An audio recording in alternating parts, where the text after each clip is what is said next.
नमस्कार, आप सभी दर्शकों का स्वागत करती है आपकी दोस्त और होस्ट प्रिया आपके अपने पसंदीदा कार्यक्रम बिहार बिहान में। और इस कार्यक्रम की शुरुआत में चंद लाइनें कहूँगी मैं कि हमारे जहन में ये बातें आती हैं कि जो हमें मिला है वो बहुत कम मिला है, लेकिन ज़रा सोचिए जो आपको मिला है क्या इतना कितनों को मिला है।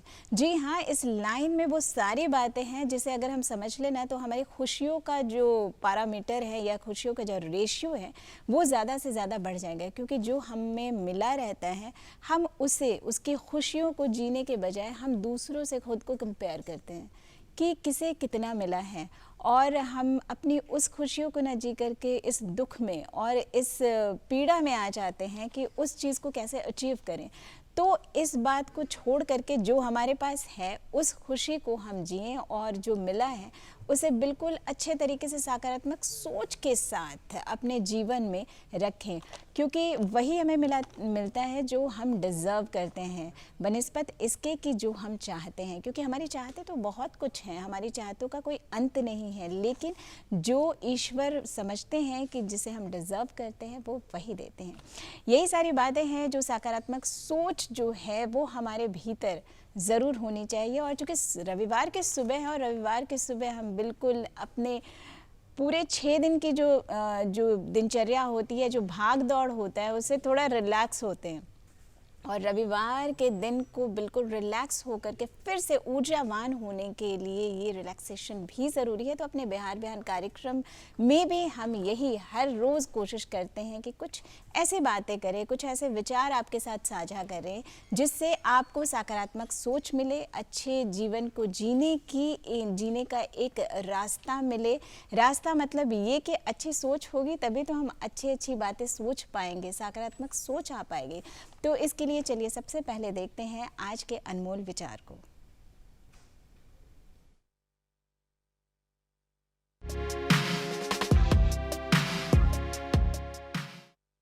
एक अच्छे अखबार के शब्द अपने आप बोल देते हैं। हमारे इस कार्यक्रम में हम हर रोज़ किसी न किसी ऐसे व्यक्ति को यहाँ आमंत्रित करते हैं जिनके जीवन से जुड़ी हुई बातों को करने से बहुत कुछ हमें सीखने को मिलता है, हमारे आप दर्शकों को भी, क्योंकि बहुत कुछ ऐसा है जो हम जीवन में करना चाहते हैं लेकिन कुछ उलझनें आती हैं और हम कभी कभी खुद को ही डोमिनेट फील करते हैं। लेकिन अगर एक दृढ़ संकल्प के साथ अपने जीवन में आगे बढ़े तो कुछ भी नामुमकिन नहीं। हमारे साथ एक ऐसे ही रिटायर्ड आईएएस ऑफिसर मौजूद हैं। जी हमें बात करूँ नागेंद्र प्रसाद सिंह जी का। आपका बहुत बहुत स्वागत है हमारे इस कार्यक्रम में। धन्यवाद। मैं बिहार विधान सभा के बिहार बिहान कार्यक्रम के सभी दर्शकों को प्रणाम करता हूं, नमस्कार करता हूं और शुभकामनाएं देता हूं। जी, हमारा ये कार्यक्रम जो है इसमें हमेशा हमारी कोशिश होती है कि एक ऐसे मेहमान हो जिनसे हमें बहुत सारी बातें उनके जीवन से जुड़ी हुई मिले, जैसा कि मैंने कहा। और शुरुआत करूँगी आपके, चूँकि आप बिहार से ही हैं, पटना से ही हैं, तो शुरुआत करते हैं आपके बचपन से कि किस तरीके के परिवेश में आप पले बढ़े। मैं एक छोटा सा गांव से बिलोंग करता हूं। जी। पटना ज़िला का ही वो गांव है।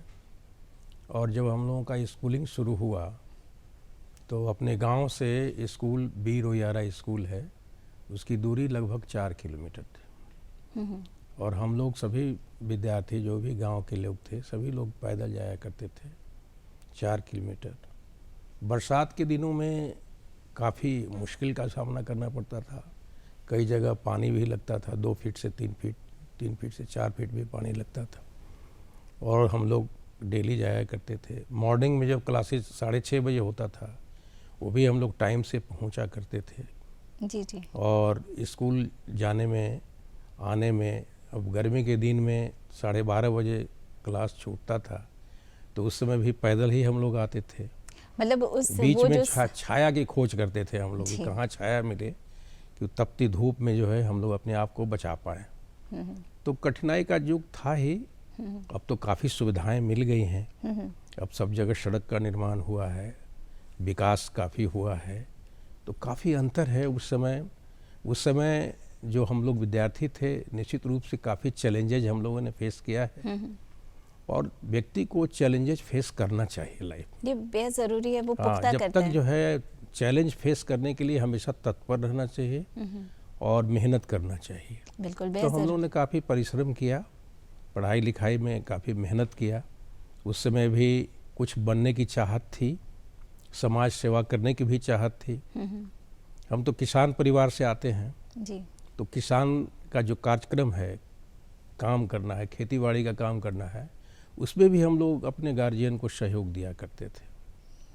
तो हम लोगों का जो फर्स्ट ट्रेनिंग हुआ है लाइफ में, वह मेहनत और परिश्रम से हुआ है। किसान के घर से पैदा होने के कारण किसान से संबंधित जितने भी समस्याएं हैं उसको बहुत करीब से देखने का मौका मिला है। जी। तो इसलिए जब मैं आगे चल के प्रशासनिक सेवा में सेलेक्ट हुआ, तो मैं उन सब जो हमारे सामने समस्याएं थी उसको बड़ी जो करीब से मैंने देखा था, उसको भी हमने अपने जीवन में सर्विस काल में जो है काफ़ी एड्रेस करने का कोशिश किया लोगों को। ये बहुत ज़रूरी होता है कि जब किसी बात का अनुभव आपके पास हो, और जिस चीज़ के बारे में आप कह रहे हैं कि बहुत सारे चैलेंजेस हाँ। जो आपने देखे, और सिर्फ आपने ही नहीं, और भी लोगों, जो भी बच्चे थे आपके साथ थे, उनको भी आपने देखा। तो एक ऐसे पद पर जा कर के उन चीज़ों को बड़ी बारीकी से समझना, ये बड़ा आसान हो जाता है आप जैसे लोगों के लिए। हाँ, सही बात बोल रही हैं आप। और निश्चित रूप से आदमी जब सीख के आता है, और ख़ास करके जब बचपन में बहुत सारी चीज़ें आप सीखते हैं, अच्छे अच्छे चीज़ सीखते हैं। जैसे हम लोगों के समय में हम लोग 4 बजे सुबह उठा करते थे। हम लोग, हमारे जैसे जितने भी समकक्ष विद्यार्थी थे, सभी लोग 4 बजे उठते थे। और उस समय जो है बिजली की कमी थी ही, बिजली तो उतना उत्पादन होता नहीं था, तो लालटेन हुआ करता था, उसको हम लोग जला के 4 बजे से पढ़ना शुरू करते थे। जी। और मैट्रिकुलेशन में खास करके जब बोर्ड की परीक्षा होती थी, उसको आयरन गेट मानते थे हम लोग, क्योंकि 100 में 18-20% पास करते थे उस समय। परीक्षाएं जो होती है, सब्जेक्टिव असेसमेंट ज़्यादा होता था, जी। तो उसमें हम लोग 4 बजे से 7 बजे मॉर्निंग तक पढ़ते थे। जाड़े का दिन में 4 बजे से 7 बजे तक, गर्मी का दिन हुआ तो 4 से 6। उसके बाद मॉर्निंग में जो है गांव से बाहर आदमी जो है भ्रमण के लिए भी निकलता था। उसके बाद जो है स्कूल वगैरह जाने की तैयारी होती थी, स्कूल जाते थे, आते थे, काफ़ी दूरी तय करना पड़ता था, इसलिए वो भी मेहनत करना पड़ता था। शारीरिक मेहनत से स्वस्थ भी रहता है व्यक्ति। तो अब जो है आजकल जो देखते हैं कि विद्यार्थियों में इस मामले में, बहुत सा मामले में गुणात्मक सुधार हुए हैं, लेकिन इस मामले में ज़रूर गिरावट है। वह यह है कि ये लोग जो है 2 बजे, 1:30 बजे, 2:30 बजे तक पढ़ते हैं, वो भी एक तरीका ही है, और 8 बजे और 9 बजे, 10 बजे तक सोते हैं। मैं समझता हूँ कि लाइफ में अनुशासन बहुत ज़रूरी है। तो चूँकि आप ऐसे अधिकारी के तौर पे रहे हैं, और ये काफ़ी आसान नहीं होता है इस पद को पाना, तो कहते हैं टाइम मैनेजमेंट, चूँकि सुविधाएं कम थी, बहुत ज़रूरी है। सुविधाएं कम थी, उसमें भी उतना समय देना, उतना जैसे आपने कहा कि चल के जाना पड़ता था। आजकल सहूलियतें बहुत ज़्यादा हैं उसके बनिस्बत। तो ऐसे में टाइम मैनेजमेंट की, सुबह से पढ़ा, और फिर और भी जो चीज़ें हैं, बाकी की चीज़ें, फैमिली का भी सपोर्ट करना, कैसे कुछ मैनेज कर पाते थे? ये टाइम मैनेजमेंट तो हर वक्त, हर काल में, हर दशक में बहुत इम्पोर्टेंट है। व्यक्ति के व्यक्तित्व के निर्माण के लिए टाइम मैनेजमेंट बहुत ज़बरदस्त चीज़ है, उसको तो पालन करना ही पड़ेगा आपको। तो हम लोग जब स्कूल एज में थे, तो आपसे मैंने जैसे जिक्र किया कि 4 बजे उठा करता था। उसके बाद जो है 2-2.5 घंटा एवरेज जो है हम लोग पढ़ाई करते थे। उसके बाद जो है स्नान वगैरह हुआ, स्नान करने के बाद में स्कूल जाने के लिए तो 1 घंटा का समय चाहिए, तो 1 घंटा पहले जो है आप जाने में हो समय। इसमें जो है परिवार की भी भूमिका होती है, क्योंकि आप अगर स्कूल 10 बजे से है और 9 बजे आपको निकलना है, जाना है, कई बार जो है हम लोगों को 8:45 में भी निकलना पड़ता था, तो स्वाभाविक है कि वहाँ जो है खाना वाना का जो है बनाने का कार्य जो है घर की महिलाएं किया करती थीं, तो हम लोग उस समय पर खा पाते थे। तो टाइम मैनेजमेंट तो उनको भी करना पड़ता था, परिवार के सदस्यों को भी मिला करना जुला करके हर किसी को तो ये तो मैनेज टाइम करना ही मैनेज है। करना ही पड़ेगा। आज की जो स्कूल से आप आइए, उसके बाद भी पढ़ाई के लिए समय आपको निकालना है। तो समय शाम में समय हम लोग 7 बजे से लेकर 9 साढ़े 9 बजे तक पढ़ते थे और हम लोग 10 बजे सो जाया करते थे। जी जी, अभी जैसे आपने जो अंतर बताया, आज की जो शिक्षा प्रणाली है और जिस तरीके से बच्चों का एक माइंडसेट है कि हमने ऐसे किया, लेकिन उसमें भी लोग निकल रहे हैं। आप चूँकि 1993 के बैच के हैं। 93 मैं 74 में 1974 में मैं बिहार प्रशासनिक सेवा का सदस्य बना, जी जी जी, डिप्टी कलेक्टर के रूप में। उसके बाद 93 बैच से मुझे आईएएस मिला। आईएएस मिला, जी जी। तो मुझे ग्रामीण परिवेश में बिहार प्रशासनिक सेवा के चयनित पदाधिकारियों को फील्ड में भी सर्विस देना पड़ता है। ब्लॉक डेवलपमेंट ऑफिसर के रूप में, रेवेन्यू ऑफिसर के रूप में, अंचल अधिकारी जिसे कहते हैं।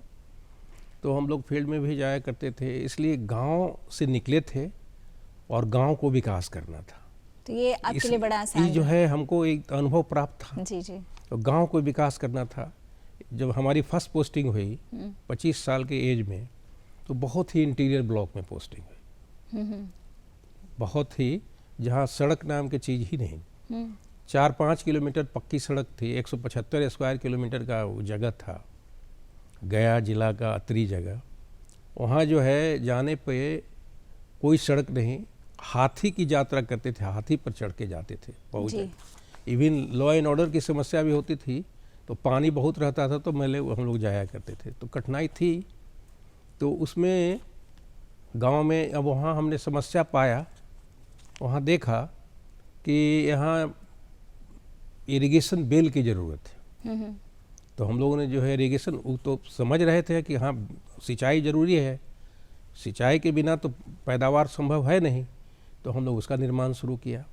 उसी तरह से जो है हम कंसर्न थे गांव से कि सिंचाई कितना इम्पोर्टेंट है, पेयजल भी इम्पोर्टेंट है। तो कुआं बनाने से लाभ होता है कि पेयजल की भी समस्या दूर होता है और सिंचाई की भी व्यवस्था हो पाती है। बिल्कुल। तो मैं जब जिलाधिकारी पलामू था, तो वहाँ भी मैंने गहराई से अध्ययन किया कि यहाँ सबसे बड़ी समस्या क्या है, तो पेयजल की समस्या है और सिंचाई का भी समस्या। तो हमने वहाँ 6,500 कुआं का निर्माण करवाया, और वो भी जो है जो समाज के सबसे गरीब तबके के लोग हैं, सप्रेस क्लास ऑफ सोसाइटी हैं, उनके लिए हमने बनाया। उसमें जो है आदिवासी भाई और शेड्यूल्ड कास्ट के जो मेंबर हैं, उनके ज़मीन पे हमने जो है 6,500 कुआं का निर्माण कराया। बात करूँगी 1993 में जो जिसमें आप बतौर आईएएस ऑफिसर आपको वो रैंक मिला, तो उसके बाद कौन कौन से विभागों में आपने अपना कार्य मैं किया? उसके बाद एजुकेशन डिपार्टमेंट में भी कार्य किया, टोटल लिटरेसी कैंपेन में। ओके। उसके बाद मैं हेल्थ डिपार्टमेंट में भी काम किया। उसके बाद बिहार में आपका हाउसिंग बोर्ड हुआ करता है, उसका भी मैं सेक्रेटरी रहा हूँ। तत्पश्चात जो है राज्य बंटवारा जब हुआ, तो मैं झारखंड चला गया। जी जी। तो सबसे पहले एजुकेशन डिपार्टमेंट की बात करें। 1993 में जब आप आईएएस ऑफिसर बने और एजुकेशन डिपार्टमेंट में गए, तब की मैं बात करूँ तो एडल्ट एजुकेशन पर कार्य हो रहा था, इसके बारे में आप बताएं कुछ। हाँ, देखिए, टोटल लिटरेसी कैंपेन के तहत गवर्नमेंट ऑफ इंडिया का एक कार्यक्रम था कि 18 से 35 वर्ष के जितने आयु के हैं लोग और पढ़ नहीं पाए हैं किसी कारणवश, साक्षरता उनको नहीं मिला है, तो उनके लिए ये अभियान चला था जी। TLC, total literacy campaign. उसमें एक डायरेक्टरेट है बिहार सरकार में, शिक्षा विभाग के अधीन, उसी में मैं कार्य करता था जॉइंट डायरेक्टर के रूप में। उस समय टोटल लिटरेसी कैंपेन का बहुत अभियान अच्छा चला था और हम लोगों ने कई, मधुबनी में, दरभंगा में, सहरसा में, दुमका में, उस समय तो झारखंड भी बिहार का ही अंग था, वहाँ जो है ये कार्यक्रम को बहुत सफलतापूर्वक हम लोगों ने निर्वहन किया था। और एक टीम जो है, इसमें NGO का बहुत एसोसिएशन था, कई NGO डिस्ट्रिक्ट लेवल के थे जो अच्छा काम करते थे। 18 से 35 साल के लोगों को हम लोग मटेरियल भी देते थे, किताब है, स्लेट है, कॉपी है, और पढ़ाने का काम होता था। कुछ ऑनरेरियम जो है उसके लिए दिया जाता था, इंस्ट्रक्टर रहते थे, जो पढ़ाई के कार्यक्रम को देखें, पढ़ाने वाले भी लोग होते थे। एनजीओ का काम रहता था और एनजीओ बड़ा अच्छा काम करता था उन दिनों। तो उसकी समीक्षा हम लोग करते थे, मॉनिटरिंग करते थे, पर्यवेक्षण करते थे, सघन पर्यवेक्षण करते थे। और उसमें जो है बीच बीच में सभी लोगों को बुला के, इंस्ट्रक्टर्स हैं, जो पढ़ाने वाले टीचर्स हैं, उन लोगों को इनकरेज करते थे, मोटिवेट करते थे, मॉनिटर करते थे। उसके लिए वर्कशॉप हम लोग 2 दिन 3 दिन करते थे। उसमें गवर्नमेंट ऑफ इंडिया के भी प्रतिनिधि आते थे, एनजीओ के भी प्रतिनिधि रहते थे और हम लोग भी रहते थे, हमारे डायरेक्टर रहते थे। अच्छा, कुछ ऐसी बातें उस समय की, क्योंकि वो एक जो दौर था एडल्ट एजुकेशन को बढ़ावा देने के लिए 18 से 35 साल के जो एज ग्रुप के जो लोग थे, तो कितना आसान रहा ये जो कैंपेन? देखिए, उनको इनकरेज करने, मोटिवेट करने का काम तो डिफिकल्ट था। तो उसमें तो आपको मोटिवेट करना पड़ेगा कि बहुत लोग पढ़ना नहीं चाहते हैं। बिल्कुल। क्योंकि पढ़ने बचपन में स्लेट वलेट अगर किसी बच्चों को दिया जाए तो जल्दी अडेप्ट करते हैं, लेकिन किसी 18, 20 साल, 22 साल, 25 साल, 30 साल के लोगों को दिया जाए और बैठाया जाए कि इसमें पढ़ो और कुछ भी नहीं जानता हो, तो उसको बताया। देखिए, कृषि कार्य में भी है तो आपको गुना भाग ये आना चाहिए, बिल्कुल जोड़ घटाओ आना चाहिए। तो ये सब जो है हम लोग सिखाने का कार्य करते थे। किसी भी कार्य में हो, या आप व्यापार में है, उसमें भी कुछ ना कुछ लिखा पढ़ी आना चाहिए। तो बिना लिखा पढ़ी के जाने हुए, इसकी जानकारी के, इलिटरेट का तो कोई स्कोप बनता नहीं है। नहीं। दुनिया के खबरों को जानने के लिए अखबार ही पढ़ते हैं, तो अखबार पढ़ने आना चाहिए, चिट्ठी चपाठी लिखने आना चाहिए, अपने मैसेज को कम्युनिकेट करने आना चाहिए जी। आज अगर लिटरेसी को हम लोगों ने बढ़ाया है, इसी कारण आज जो टेक्नोलॉजी आ गया है उसको लेकर अडॉप्ट कर रहे हैं। बिल्कुल, और वर्तमान समय में अडॉप्ट कर रहे हैं। अगर उसका बेस हम लोग नहीं तैयार करते, पढ़ाने का कार्य नहीं करते, टोटल लिटरेसी कैंपेन को सफलतापूर्वक नहीं चलाते, तो आज जो क्रांति आया है टेक्नोलॉजी में, इसमें जो है जो हम लोग आशातीत सफलता चाहते वो नहीं मिलती। आज आप देखिए, लिटरेसी है तो गांव के बच्चे जो बहुत नहीं भी पढ़े हैं, कुछ पढ़े हैं, लिटरेट हैं, वो सभी लोग जो है व्हाट्सएप देखते हैं, फेसबुक भी देखते हैं, मोबाइल का यूज करते हैं। आज घर घर में मोबाइल है। क्रांतिकारी टेक्नोलॉजी में तो काफ़ी क्रांति आया है खैर, इस विषय पे भी बात करेंगे। ये बहुत ही अच्छा बिंदु है इस पर बात करने के लिए। ये बात मैं जानना चाहूँगी, चूँकि आप एजुकेशन डिपार्टमेंट में भी रहे, कोई ऐसी बात जो आपके जहन में है इस विभाग के दरमियान जो कि आप हमारे साथ साझा करना चाहते हैं? मुझे तो बहुत अच्छा पीरियड लगा जो मैं इस कार्यक्रम को, कैंपेन को मॉनिटर कर रहा था, इसको धार दे रहा था। ये बहुत अच्छा कार्यक्रम था, क्योंकि देखिए आप इमेजिन करिए कि अनपढ़ व्यक्ति जो अखबार देख नहीं सकता है, जो गुना भाग थोड़ा सा भी नहीं जान सकता है, बिल्कुल इलिटरेट है, दस्तखत करना नहीं जानता है, वो आजकल के समय में अब कितना बड़ा बहुमूल्य कार्य हम लोग ने उस समय किया। सरकार की ही देन है वो, भारत सरकार, बिहार सरकार की बड़ी ज़बरदस्त भूमिका थी उस समय, बहुत अच्छे कार्यक्रम हुए थे वो। तो उसमें जो है बहुत सेटिस्फैक्शन मिला आपको, जहाँ इलिटरेट को पढ़ाने में, उसको लिटरेसी प्राप्त कराने में जो सेटिस्फैक्शन मिलता है। देखिए, कार्य करते हैं आप तो उसका रिटर्न जो है सेटिस्फैक्शन के रूप में पदाधिकारी को मिलता है। और तब जब आपने उस चीज़ को बहुत नज़दीक से देखा? हाँ, बहुत नज़दीक से देखा। और चूँकि एक और आपके बारे में बता दें अपने दर्शकों से कि ये सिर्फ अधिकारी ही नहीं बल्कि सोशल वर्कर के तौर पे भी काम करते हैं, तो एक जो समाज के प्रति जो सेवा है, ये भावना भी हमेशा आपके अंदर रहती थी? जब मैं सेवानिवृत्त हुआ तो सेवानिवृत्त के बाद कुछ न कुछ एक्टिविटी करते रहना चाहिए व्यक्ति को जी। तो मैं पहला काम तो ये किया कि गांव के विकास की ओर मैंने ध्यान दिया। तो सरकार भी जो है रोड फ्रेंडली सरकार थी, तो रोड का निर्माण भी जो है जहाँ जहाँ होना चाहिए उसका हुआ, उससे भी बड़ा ही गांव विकसित बना।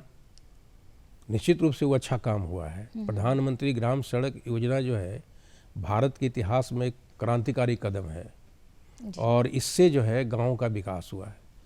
और जब सड़क का निर्माण होगा, सड़क और बिजली अगर गांव को मिलता है तो निश्चित रूप से गांव की स्थिति में गुणात्मक सुधार होगा, और हुआ है। बिल्कुल, एकदम निश्चित रूप से हुआ है, हर राज्यों में हुआ है। और इसके लिए निश्चित रूप से जो है इससे जुड़े हुए पदाधिकारी, कर्मचारी और सरकार जो है धन्यवाद का पात्र है कि गांव के विकास की ओर उन्मुख हुए हैं हम लोग। अब काफ़ी विकसित हुआ है। अच्छा, अब हमारे ही गांव में जो है सड़क का निर्माण काफ़ी हो गया, उससे बहुत फ़ायदा होता है ना। जी।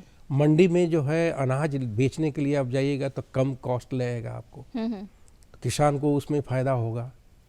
किसान को कई बार जो है मजदूर अगर नहीं मिल रहा है तो वाहन से जो है धान का पैडी जो है ढोने का काम भी करने लगे हैं लोग। ठेला गाड़ी पर भी आप सामान ढो के ले जा सकते हैं। तो इससे जो है व्यापार करने में किसानों को भी बहुत फ़ायदा है उस सड़क से। अच्छा, ये जो सहूलियतें हुई हैं, जैसा जी। कि अभी आपने कहा कि आजकल गांव-गांव में लोग मोबाइल का इस्तेमाल हाँ, करते हैं, हाँ। फेसबुक, व्हाट्सएप जो भी है, लेकिन इसके इतर अगर दूसरी बात करें, एजुकेशन के मामले में बात करें, चूँकि आप एजुकेशन डिपार्टमेंट में थे, तो उस समय का एक दौर था, टेक्नोलॉजी उतनी ज़्यादा आगे नहीं थी बनिस्बत आज के। पहले और अब में आपको क्या अंतर लगता है कि, और ये जो अंतर है ये कितना सकारात्मक है? क्योंकि पहले क्या था कि अगर हमें किसी टीचर से पढ़ना है, शहर जाना पड़ेगा, ठीक है, और एक नया ट्रेंड आया है ऑनलाइन स्टडीज़ का। आप कितना इसे सही और आपके अनुसार आप इसे किस तरीके से और किस नज़रिए से देखते हैं? देखिए मैडम, ऐसा है कि टेक्नोलॉजी का बहुत फ़ायदा हुआ है और इसमें हर वर्ग के लोगों को फ़ायदा है। ओल्ड पर्सन्स को भी फ़ायदा है, जो युवा वर्ग हैं उनको भी फ़ायदा है, विद्यार्थी वर्ग है उनको भी फ़ायदा है, महिलाएं हैं उनको भी फ़ायदा है। अब महिलाओं को ही एग्जाम्पल में ले लीजिए, बहुत सा भोजन बनाने का रेसिपी है, 1 मिनट में गूगल में टाइप करिए और हर रेसिपी का ज्ञान प्राप्त कर लीजिए। बहुत सारे यूट्यूब चैनल्स हैं जिसको देख के आप ज्ञान प्राप्त कर लीजिए। कैसे लाइफ में स्वस्थ रहना है, क्या क्या करना है, क्या क्या डूज है, क्या क्या डोंट्स है लाइफ में, उसके बारे में भी आपको जो है गूगल गुरु जो है बहुत सारे चीज़ आपको सिखाएंगे और दे देते हैं।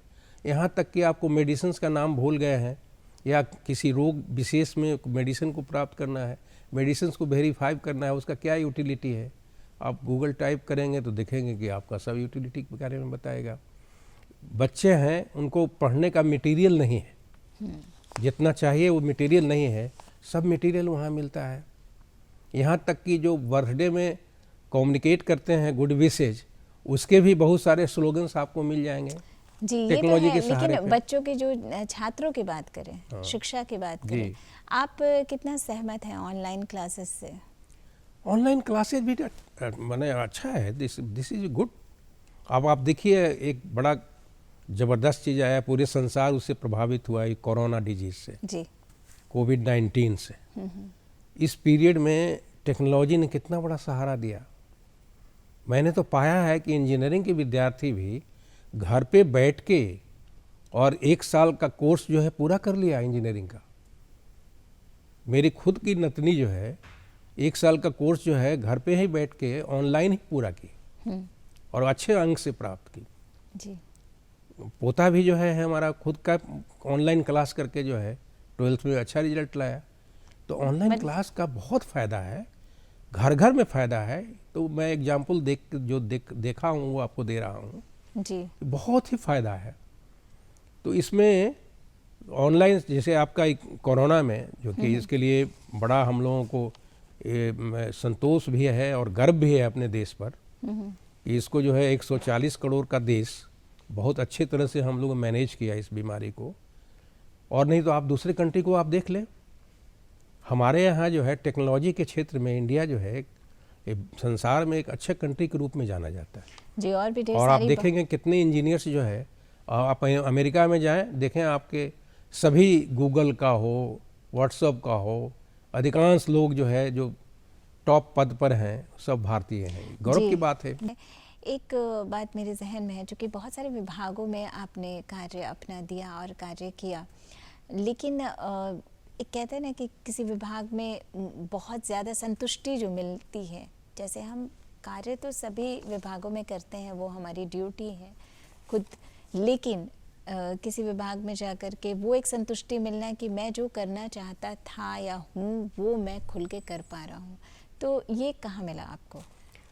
मैं डिस्ट्रिक्ट मजिस्ट्रेट के रूप में जो कार्य किया उसमें मुझे बहुत सेटिस्फेक्शन मिला जी। क्योंकि उसमें आप कुछ अपने स्वतः कर सकते हैं, इनिशिएटिव ले सकते हैं।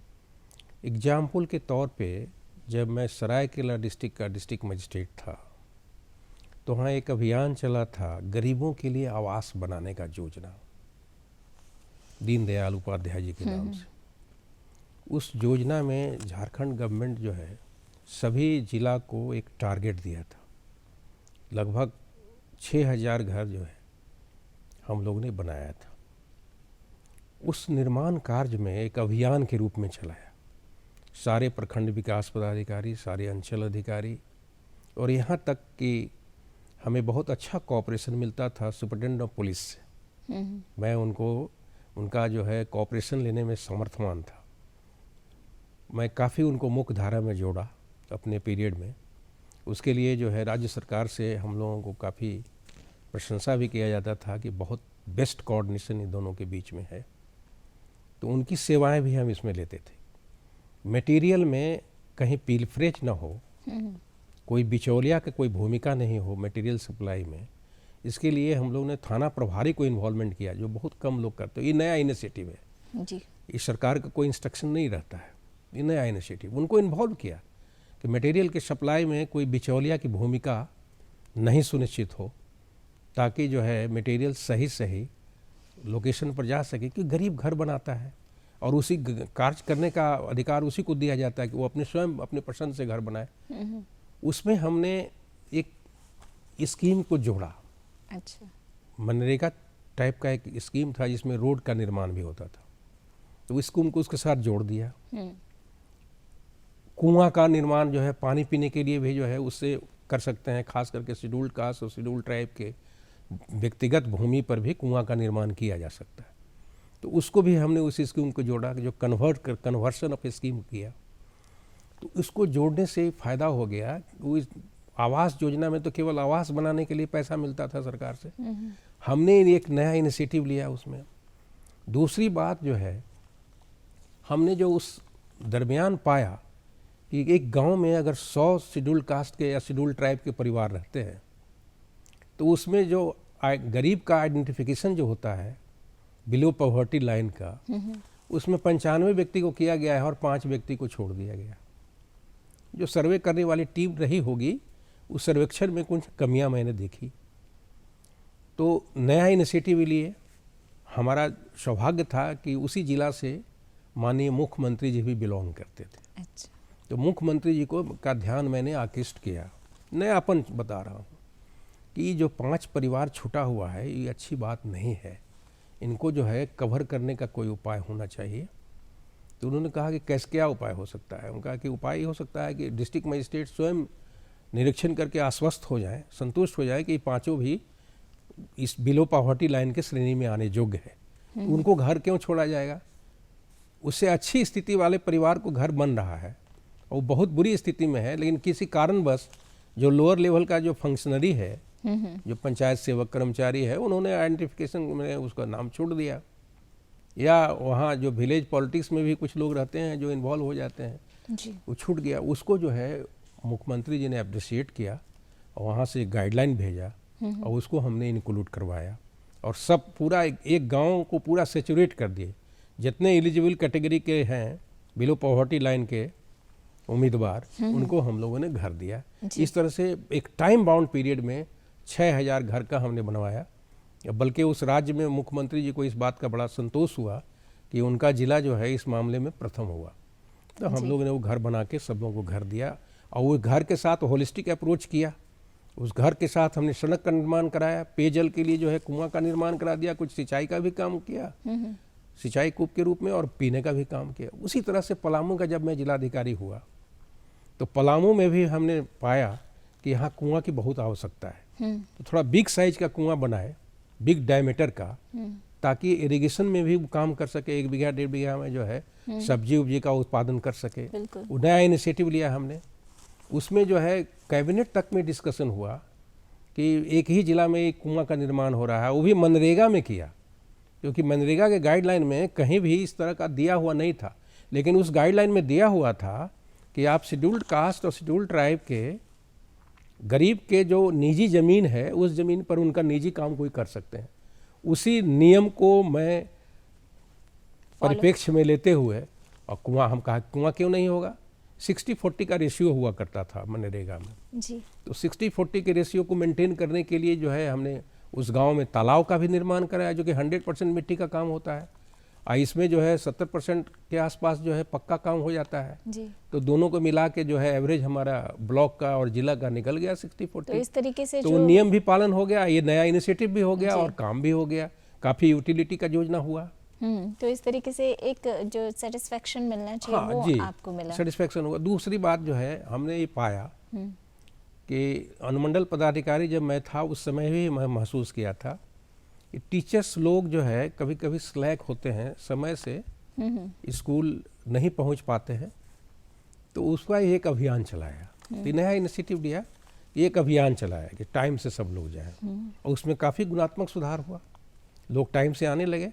लेकिन एट द सेम टाइम आप अगर कड़ाई करते हैं तो उनकी सुविधाएं को भी ख्याल रखिए। बिल्कुल। उनका प्रमोशन है, उनका और भी कोई सुविधाएं हैं, उनका कोई ड्यूज बाकी है, उस और भी आपको टेक केयर करना है। बिल्कुल। सो दैट कि उनकी भी जो है इंटरेस्ट को जो है हमको सेफगार्ड करना है। हाँ। और समाज के भी इंटरेस्ट को सेफगार्ड करना है। टाइम से स्कूल खुले और टीचर जो हैं को उनको मोटिवेट करें, इनकरेज करें कि बच्चों को पढ़ाएं। अच्छा, अभी जैसे कि आप जब रिटायर हुए तो आज भी आप अपने तरफ से सेवाएं दे रहे हैं, जो बच्चे बीपीएससी यूपीएससी करना चाहते हैं उनको मॉक टेस्ट की। हाँ, मेरा जो है सौभाग्य रहा है कि मैं रिटायरमेंट के बाद बिहार का जो एडमिनिस्ट्रेटिव ट्रेनिंग इंस्टीट्यूट है, जहाँ डिप्टी कलेक्टर, फाइनेंस सर्विस के लोग, एजुकेशन सर्विस के लोग जाके ट्रेनिंग लेते हैं। बिहार में बाल्मी एक जगह है, फुलवारी शरीफ में, वहाँ ये इंस्टीट्यूट है। उसमें भी मैं कोर्स डायरेक्टर के रूप में कार्य किया। मैं डिप्टी कलेक्टर जो चुन के आते थे उनको वो अपना जो डूज एंड डोंट्स बताता था, जो अनुभव हमको सर्विस काल में मिला है उनको प्रदान करता था। यही काम उनको करना है। फंक्शंस, एसडीओ का क्या रोल है, what are the dos for SDOs and don'ts for SDO, block development की भूमिका क्या होनी चाहिए, रेवेन्यू अफसर के लिए कौन कौन रिकॉर्ड्स मेंटेन होना चाहिए, क्या भूमिका होनी चाहिए, ये सब बातें जो है वहाँ पढ़ाने का काम करते थे। प्रैक्टिकल एस्पेक्ट वो बच्चे जो इसकी तैयारी करें उनको क्या संदेश देना चाहेंगे जाते जाते आप? देखिए, तैयारी करने में जो है पहला तो है कि भाई 3 वर्ड को एकदम याद रखें, डिवोशन, डेडिकेशन और डिटर्मिनेशन। क्या बात है। संपूर्ण जो है कमिटमेंट, जी, संपूर्ण कमिटमेंट होना चाहिए पूरी तरह से, समग्रता में जो है आपको। और देखो, पढ़ाई में सिलेक्टिव मत पढ़ो, जो भी पीसीएस की तैयारी करते हैं सिलेक्टिव नहीं पढ़े। जी जी जी। नागेंद्र जी, आप हमारे इस कार्यक्रम में आए, अपना कीमती वक्त दिया और इतनी सारी बातें आपके जीवन से जुड़ी हुई, आपके कार्यकाल से जुड़ी हुई, वो आपने साझा किया। इससे काफ़ी कुछ अच्छा लगा सुन करके, और हमारे दर्शकों को भी हमारा ये कार्यक्रम अच्छा लगा होगा। आप हमारे इस कार्यक्रम में आए, इसके लिए बहुत बहुत धन्यवाद। धन्यवाद आपको भी और सभी दर्शकों को भी नमस्कार और शुभकामनाएं। तो दर्शकों, आज का ये अंक कैसा लगा, इसके लिए अपनी प्रतिक्रिया हमें ज़रूर लिख भेजिए इस पत्र के माध्यम से। और तो इसके लिए तो सबसे पहले ज़रूरी है कि पता नोट कीजिए। हमारा पता है बिहार बिहान कार्यक्रम, डीडी बिहार, दूरदर्शन केंद्र पटना, फ्रेजर रोड पटना 8000001। हमारा ईमेल आईडी है director@ddkpatna@gmail.com।